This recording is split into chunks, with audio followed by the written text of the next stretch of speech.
도널드 트럼프는 또 한 번이나 우크라이나를 그냥 버렸어요. 캠프 데이비드에서 열린 내각회의에서 도널드 트럼프는 우크라이나를 위한 패트리엇 요격 미사일 생산 라이선스에 대한 어떤 합의도 존재하지 않는다고 밝혔습니다. 그리고 그는 그 가능성을 검토하겠다고도 약속하지 않았다고 합니다.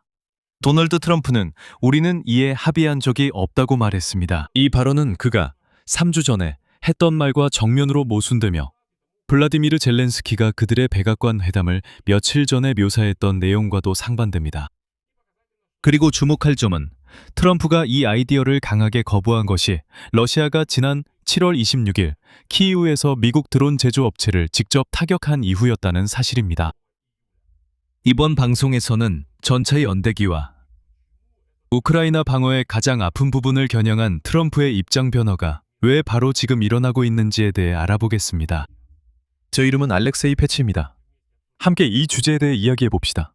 하지만 시작하기 전에 이 채널을 구독해 주시고 영상에 좋아요를 눌러주시며 어떤 댓글이든 남겨주시는 것 잊지 마세요. 자, 도널드 트럼프는 우크라이나가 패트리어트 미사일 생산 라이선스를 받지 못할 것이라고 직접적으로 밝혔고 자신은 애초에 그런 약속을 한 적이 없다고 주장했습니다. 하지만 모든 것을 차근차근 살펴봅시다. 우선 모든 것이 어떻게 시작되었는지부터 알아봅시다. 7월 8일 앙카라에서 열린 나토 정상회의에서 트럼프는 젤렌스키가 있는 자리에서 공개 회담 후 공개적으로 이렇게 약속했습니다. 인용하자면 우리는 그들에게 패트리어트 생산 권리를 줄 것이다. 우리가 보여주겠다. 어떻게 하는지 보여주겠다. 꽤 멋지지 않습니까? 그렇죠. 여기서 그들은 우크라이나를 뜻합니다. 이후 트럼프는 이렇게 하면 젤렌스키가 우리가 충분히 주지 않는다고 불평 못할 것이라고 언급했습니다. 그리고 그는 문자 그대로 이렇게 말했습니다. 직접 만들어라. 그러니까 트럼프는 7월 8일에 직접적으로 이렇게 말했습니다. 네, 우리는 이 아이디어를 검토할 것이고 넘겨줄 것입니다. 우크라이나가 항상 우리가 충분한 무기를 주지 않는다고 불평한다는 거죠. 그래서 여기 있습니다. 라이선스 드릴 테니 필요한 만큼 직접 미사일을 만드세요. 하지만 트럼프는 곧바로 이렇게 덧붙였습니다.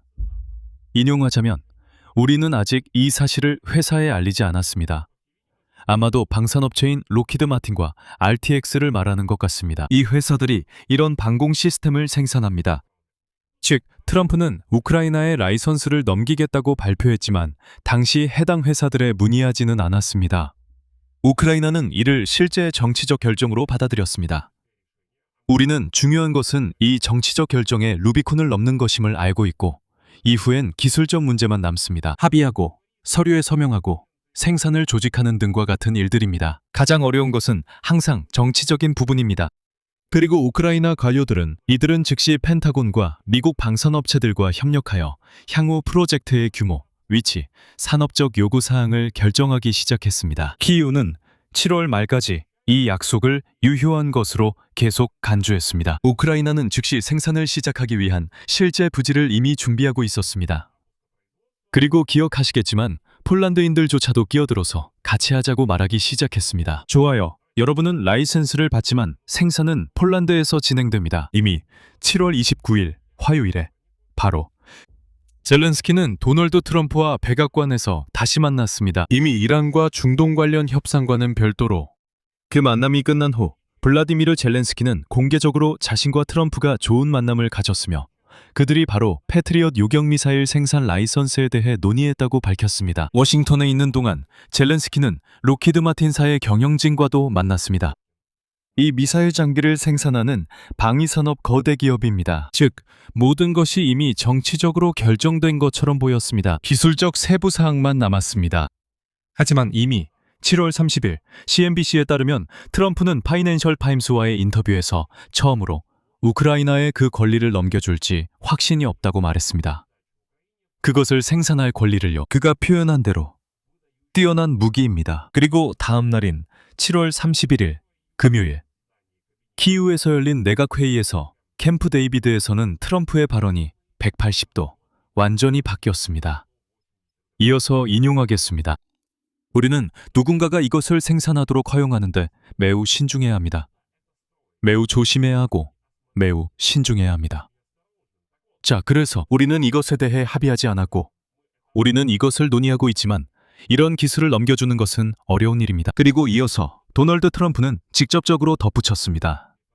첨단 군사기술의 수혜자들은 인용하자면 언젠가는 당신을 상대로 돌아설 수 있다고 했습니다. 네, 도널드 트럼프는 직접적으로 우크라이나의 기술을 넘겨주는 것이 두렵다고 밝혔습니다. 왜냐하면 그는 언젠가 우크라이나가 미국을 상대로 돌아설까봐 두렵기 때문입니다. 생각해보세요. 이것은 트럼프가 앙카라에서 공개적으로 한 약속과 7월 28일 백악관에서 회담 후 볼로디미르 젤렌스키가 밝힌 회담 내용과 정면으로 모순됩니다. 트럼프의 발언은 볼로디미르 젤렌스키의 설명과 백악관 회담 내용에 모순됩니다. 젤렌스키는 트럼프가 라이선스 제공에 동의했다고 말했습니다. 하지만 주목할 점은 트럼프가 갑자기 죄송하지만 입장을 바꾸기 시작했다는 것입니다. 공개적으로 알려진 후에 말이죠. 7월 26일 밤 키우에 대한 공격 중에 러시아 연방이 미국 기업 터미널 오토노미의 공장에 탄도미사일을 발사했다는 사실이 알려진 후 이 공장은 드론을 생산하는 곳입니다.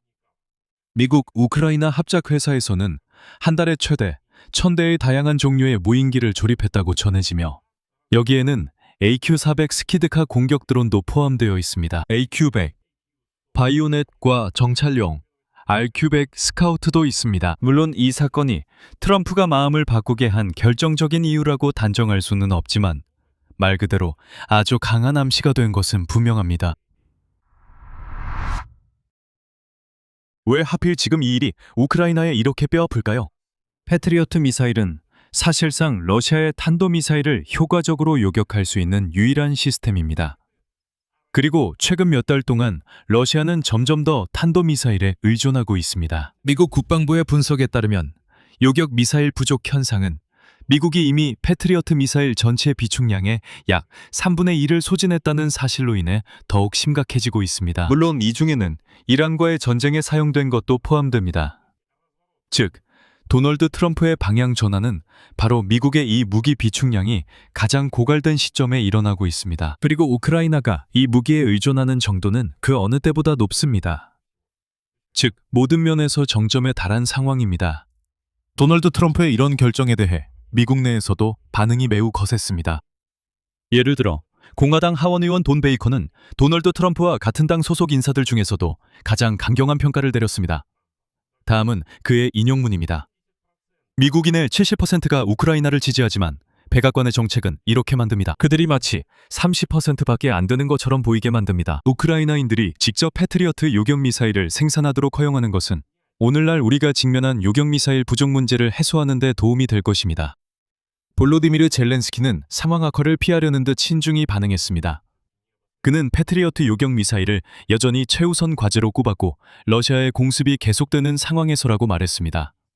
이어서 양측 모두 이 문제에 대한 실무팀의 활동을 계속하기로 합의했으며 백악관에서의 만남을 긍정적으로 평가했습니다. 누구에게 이득이 되고 누구에게는 아닐까요? 러시아에게는 방향 전환 자체가 직접적인 신호입니다. 이론적으로 우크라이나가 요격 미사일 자체 생산에 대한 약속을 받았다고 해도 그것은 보장된 것이 아닙니다. 그리고 언제든지 한 사람, 즉 미국 대통령의 정치적 결정에 의해 철회될 수 있습니다. 따라서 누구에게 최대한의 압력을 가해야 할까요? 단 한 사람에게만입니다.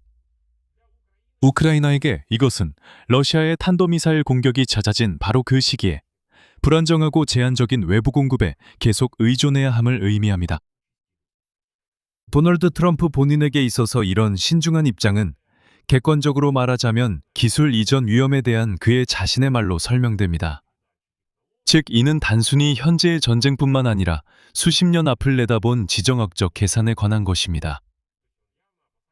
즉, 그는 분명히 오늘날의 동맹 관계와는 상관없이 전달된 기술이 언젠가 미국의 이익에 반해 사용될 수 있는 선례를 우려하고 있습니다. 그 다음은 무엇일까요? 그냥 한번 시뮬레이션해 봅시다. 첫 번째 시나리오는 협상입니다. 협상은 트럼프 본인의 표현대로 우리는 이 문제를 논의 중이다라는 식으로 계속됩니다. 그리고 결정은 받아들여질 수도 있고 다시 한번 무기한 연기될 수도 있습니다. 3월과 4월에 이란 문제를 미뤘던 전례를 보면 트럼프 행정부가 민감한 결정을 미루는 경향이 있음을 알 수 있습니다. 무슨 뜻이냐면 제가 상기시켜드리자면 3월과 4월에 이란과 관련해서 트럼프는 이미 에너지 시설을 타격하고 다리를 폭격하라는 명령을 내린 적이 있습니다. 하지만 그 후에 마음을 바꿨고 그 다음에는 최후 통첩이 있었습니다. 그 후 열흘, 또 2주가 지나고 이런 식으로 시간이 흘러 결국 지금은 8월 2일이었지만 이란 문제에 대해 트럼프는 아직 아무런 결정을 내리지 않았습니다. 또한 토마호크 미사일 사건도 기억하시죠? 트럼프가 처음엔 넘긴다고 했다가 나중엔 아무것도 약속하지 않았다고 말을 바꿨습니다. 두 번째 시나리오는 공화당 의원들, 예를 들어 베이컨 의원과 러시아 미사일 공격으로 인한 계속되는 희생자들의 압박을 받으면서 트럼프가 입장을 일부 수정할 수 있다는 것입니다. 예를 들어 제한적 생산을 허용하는 식으로 말이죠. 미국의 엄격한 통제하에 제한된 버전의 생산, 즉 완전한 라이선스가 아니라 말하자면 이 미사일의 축소된 버전, 원하신다면 더 단순화된 버전만 허용하는 것입니다. 기능이 많이 축소된 수출용 버전도 있지만 이것만으로도 러시아의 탄도미사일을 격추하기에는 충분합니다. 세 번째 시나리오는 우크라이나가 워싱턴의 최종적인 방공망 결정까지 기다리지 않고 자체 요격미사일 개발을 포함한 대공방어 강화의 대체 방안을 계속해서 모색하는 것입니다. 이것이 가장 현실적인 시나리오, 즉 프레이아 방공 시스템 개발이라고 생각합니다. 언론입니다.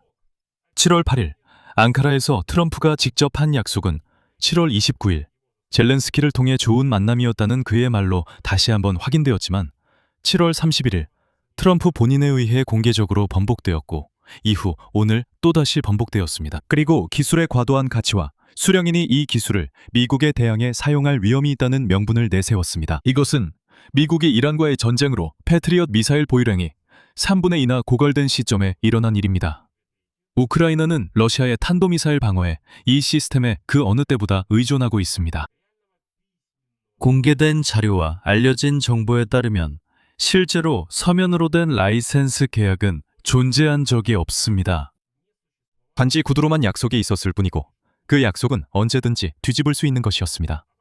그리고 도널드 트럼프는 그 약속을 철회했습니다. 그래서 여기서 말을 줄이겠습니다. 여러분의 의견과 결론을 이 영상 아래 댓글로 남겨주세요. 채널 구독하시고 알림 설정도 해주시고 좋아요도 잊지 마세요. 이 유튜브 채널의 활동을 지원하고 싶으시다면 이 영상 설명에 있는 링크와 계좌 정보를 통해 어떤 방식으로든 후원하실 수 있습니다. 오늘은 여기까지입니다. 건강 조심하세요.